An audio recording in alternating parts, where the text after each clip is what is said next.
I think we caught him, that peeping Tom. It's fucking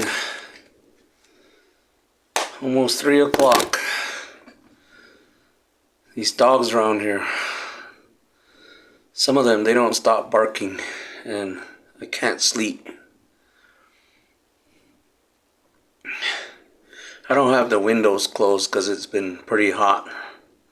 Starting to cool off, but still, when the breeze stops, it starts to heat up again. And I saw somebody walking across the road outside, and I went out there and I was watching my movies out there. And I have a recliner outside because it's pretty warm in here. I watched him. He must not have seen me sitting out there, but I watched him. And I noticed he was walking over towards my aunt's house where we practice at. And I got my flashlight and my gun. Ain't no pellet gun. I carried this for a reason. I followed him. He was right behind my aunt's house at the main window into the living room. But he was laying down on the ground behind the bushes. And he had his pants all the way down to his ankles. And he must have been trying to take a shit. I went up closer to him, and yeah, it might not want to hear this, but fuck, man, it was coming out from you know where. Disgusting. I didn't want to touch him. I just stepped back, and he just got up, put his pants back on, and started taking off.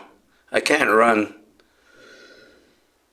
but I called the cops, and they must have been right here in the village because they came right out. But he must have hid somewhere else. But we didn't. I tried to follow him. He was way ahead of me, and I couldn't catch up.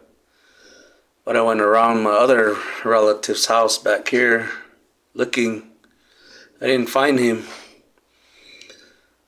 But he must have been back in this other area. And I think it was him that's been peeping into our windows. I'm surprised my aunt's dogs didn't bark at him, because I have a feeling, to me, those dogs got used to him.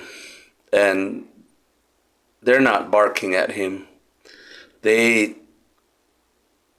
He must have been feeding them, I don't know, but they didn't bark at him. And so they finally caught him back there behind the basketball courts on that main road coming out from there. I'm not gonna say his name, but I know that guy, and he ate at our village house one time during the dances, and he was pretty sick, pretty drunk, and I know we all get caught up in the alcohol, and it destroys our lives. It nearly destroyed mine. I'm barely getting back on my feet again. I feel bad for him. I mean, I know he's an artist. He's got his own shop, but he doesn't have a car anymore. I think he used to have a car in the back. I mean, back whenever. But now he's on foot, and he just gave the guys away the house that he was at, and they do A lot of meth and drinking there too. Right outside a neighbor's house. I went back over there and I found his cell phone and his toolbox back there behind my aunt's house. That he must have been, I don't know, maybe he stole that from his girlfriend's house. But I think that's gotta be him.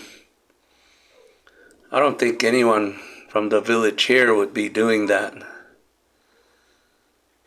And like I said, the dogs didn't even bark at him. During the time when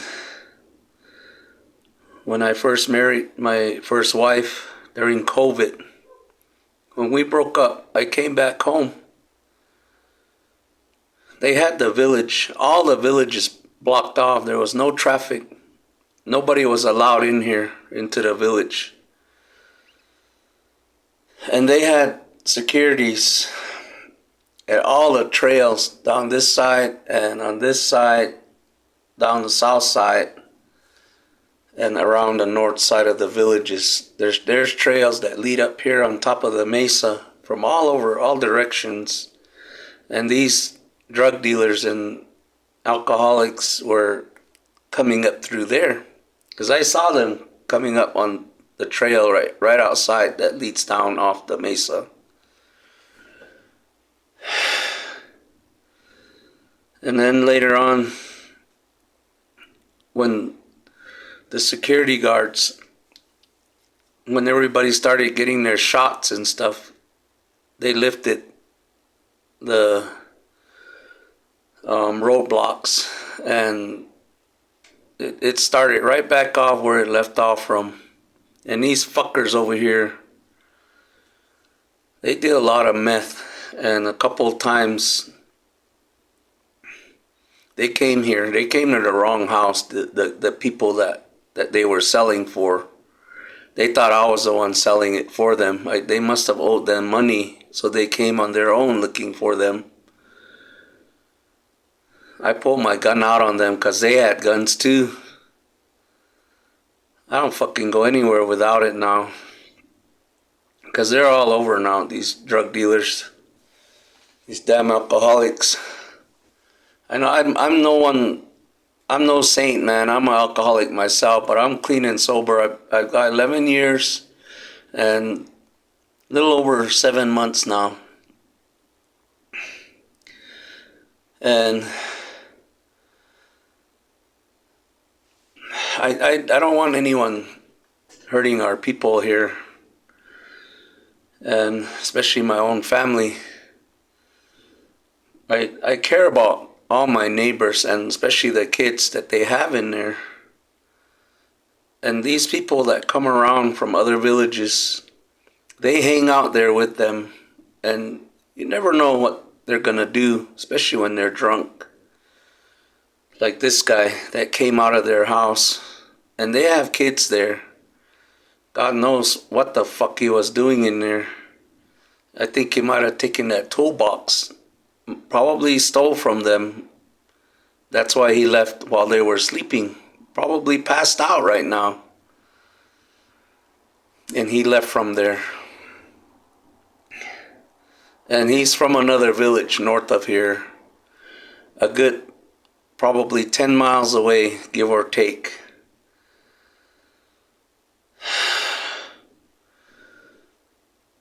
I'm fucking glad they caught him now.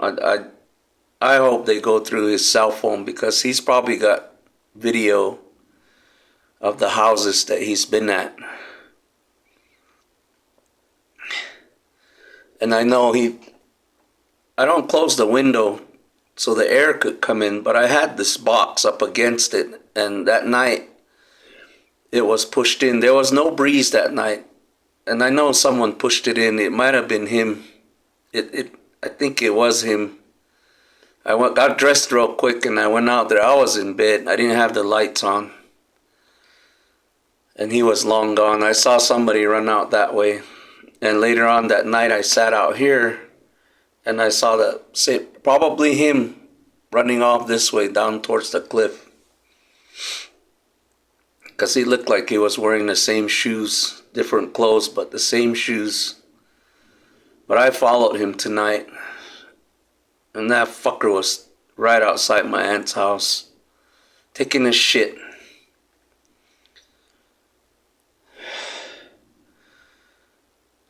Before I broke up with my first wife, we were in Gallup during COVID, and these guys were following us around over there. There was no traffic. We went over there to get groceries, and it was late at night when we were coming out of there, and this big old truck followed us out of town.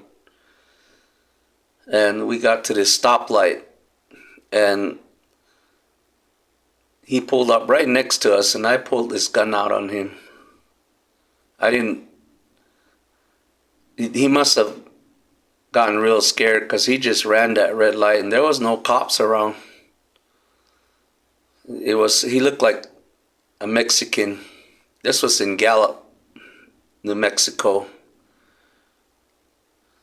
I almost fucking shot him. We went down to Phoenix this other time, and this black guy tried to attack us at our motel, and I almost shot that fucker too.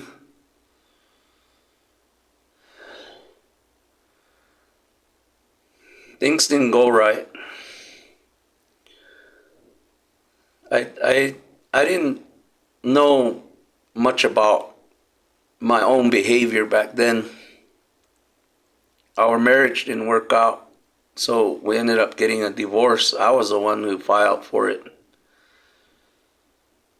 I had to leave because it was driving me crazy, and I knew it sooner or later I'd probably end up hurting her in some way. I left.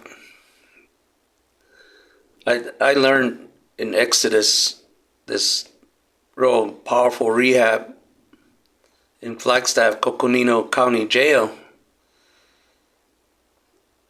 not to confront anyone when you're angry or things like that. Leave the situation before it escalates. And I walked home several times from Ganado, where I used to be married to this other lady, and I know if I stuck around longer, I probably would have lost it and did something real bad to her. I left for a reason, and she was saying to me that I wasn't man enough to face her. I'm man enough to leave before it's too late. You write a letter, you text them, don't send it.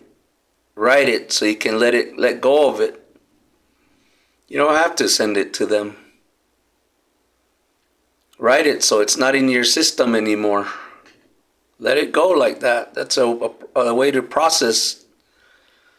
Instead of suppressing all this trauma, this anger and frustration, the stress, let it go. Don't hurt yourself like that. That's what I learned. And now with this second marriage, I don't know. I did the same thing. If I stay too long in there, if I lose it, I'm not gonna be here talking to you guys. I ended up in probably 4 different mental hospitals during our marriage, the second one, because of the things that were happening. I'm a huge problem, a huge part of that problem too. I ain't no fucking angel. I have my own issues to worry about. But at least I'm still taking counseling, and I'm slowly learning about my own behavior and what I need to do to get out of there before it's too late. You go on YouTube and you watch these crime videos, all these people killing each other's It's not good because these toxic people, they don't know how to process all the shit they've been through. It builds up throughout the years, and sooner or later it's gonna blow up. They're just a ticking time bomb. I just saw this one where this guy was actually trying to turn in his wife's gun to the police, but the police didn't even go back to get it from him. Later on, he shot her 15 times with her own gun. And she tried to report it too. Her friends tried to report it, but they didn't do anything. These fucking police departments, these cops, they don't know what to do, seem like, because it's not happening to them. Come up with your own plan before something goes wrong. Leave. You don't have to stay because you have kids together. You can always go back and visit them later or take custody of them. You never know what could happen. People are just killing themselves, each other's left and right. Don't fucking do it, man. Fucking leave. Get help. Get counseling. Find someone to talk to. Write it down. Get rid of it. Don't hold on to it.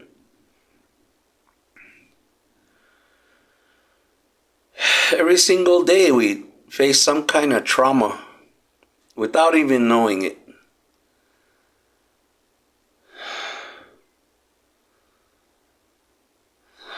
Now I gotta work on this one tonight.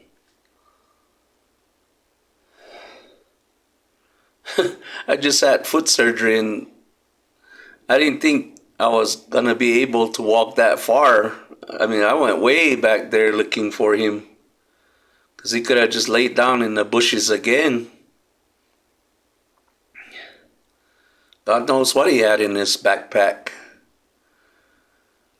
Shit. I'll always be out here watching out for us. I care about everybody. I care about that guy. I mean, damn. I knew him from a long time ago and he was a really nice guy, but yeah, sometimes you don't know who these people really are. I mean, even myself, I had no idea what I was really doing, what was making me behave the way I was. Until I really took a really good look at myself, focusing on myself only. Like I said, I'm not on any social media anymore, and I'm paying attention to myself more now, and I'm really starting to understand a lot about myself. Being real careful, doing my best to just stay out of everybody's business. But when it comes to something like this, no way, I'm not gonna back down, man. I'm not. So I care about all of you. I've been through it myself, and I don't want any of you guys to be going through this shit that I've been through. It's fucking hard, man. My brother came by earlier today. Like I said, we have a show coming up in Flagstaff with this band called Trickster. They're pretty boys. I can't wait to meet them. They're really kick-ass musicians from the 80s. I've been listening to their music and they really rock. And to me, these musicians that have been around that long, they have a really killer personality, and I want to get to meet them. So I'm sure they're a bunch of really cool guys. And he just told me that we got invited to a bar in Mesa. someplace called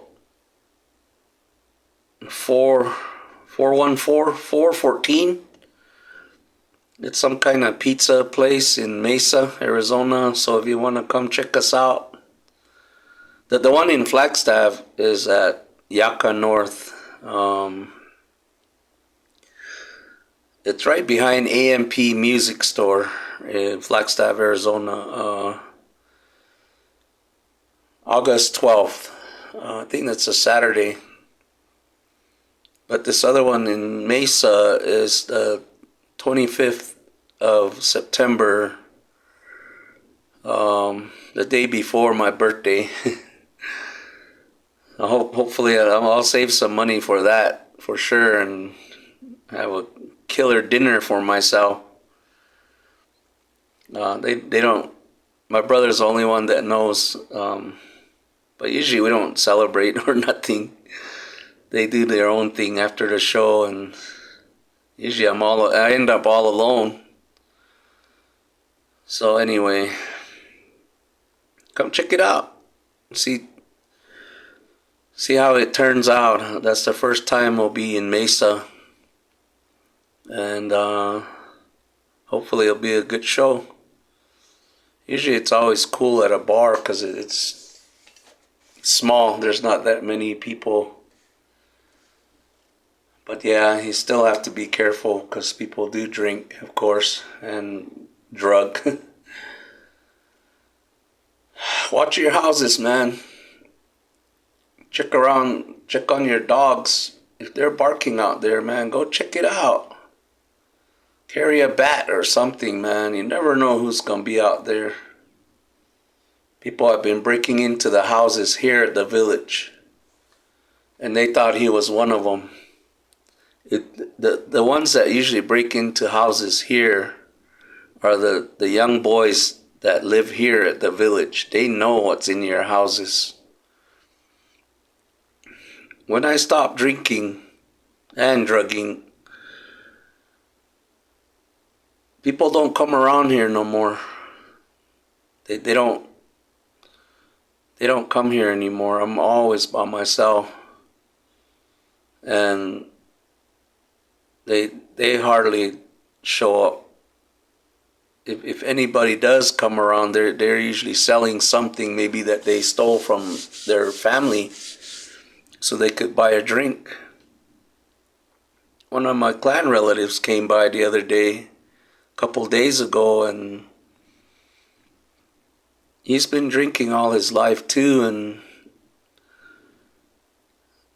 his whole face was puffed up. He was real swollen. He was just in jail recently, but when you go back to the drinking, your body just goes right back to where it left off from.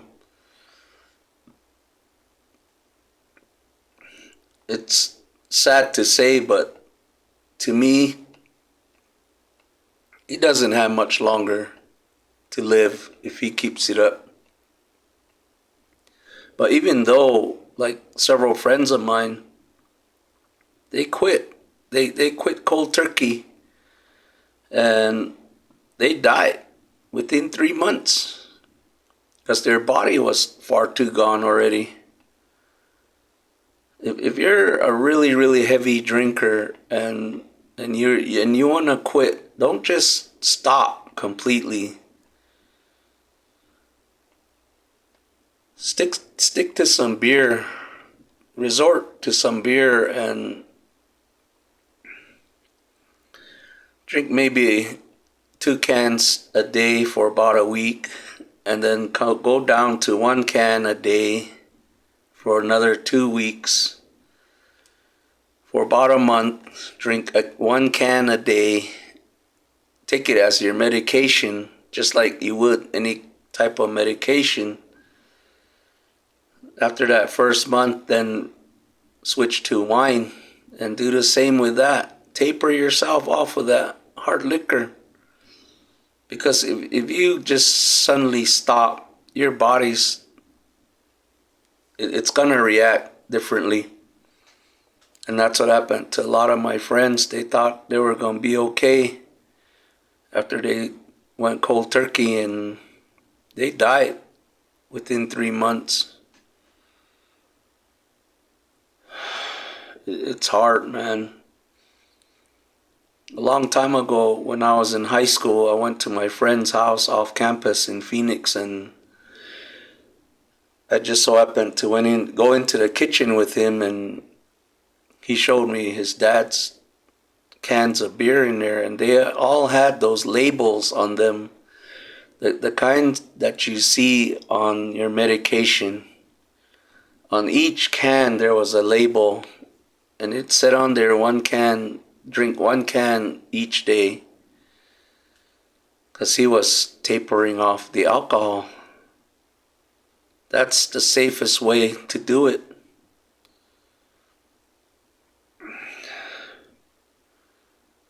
It's horrible. I mean, damn, this world is really fucking up big time. I do my best not to think about it, but I see it every day, and it scares me now. There's certain things that my brother told me about that people saw down here at the cliff. Something strange is going on here in the village.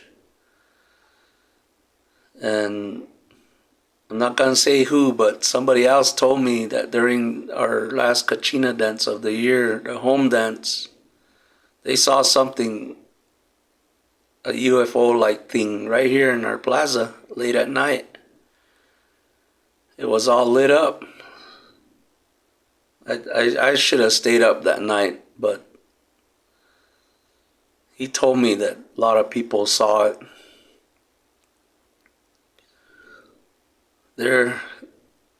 It's gonna happen soon. My dad always told me to sober up because we're coming up on something real big. And he told me, I don't want you drunk. I don't want you in jail or in the hospital. I want you to be sober, so you can help your family with with this thing that's coming, he said. And this was when I was still in high school. He used to tell me this. These Hopis, the men here, they know a lot. I can't tell you because I don't know what it is, and I don't know when it's gonna happen.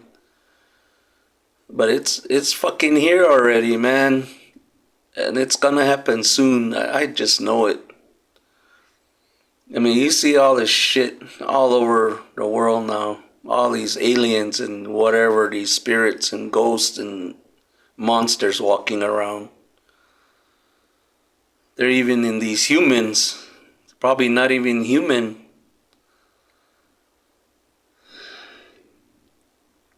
Be careful. Don't go anywhere at night anymore. That's what these medicine men are telling us. Don't go anywhere at night. And if you do, if you really have to, don't go by yourself.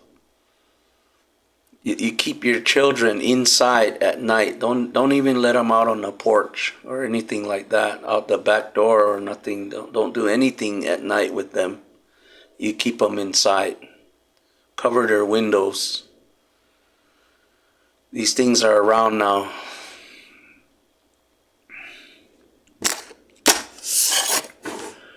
Watch yourselves, watch your windows.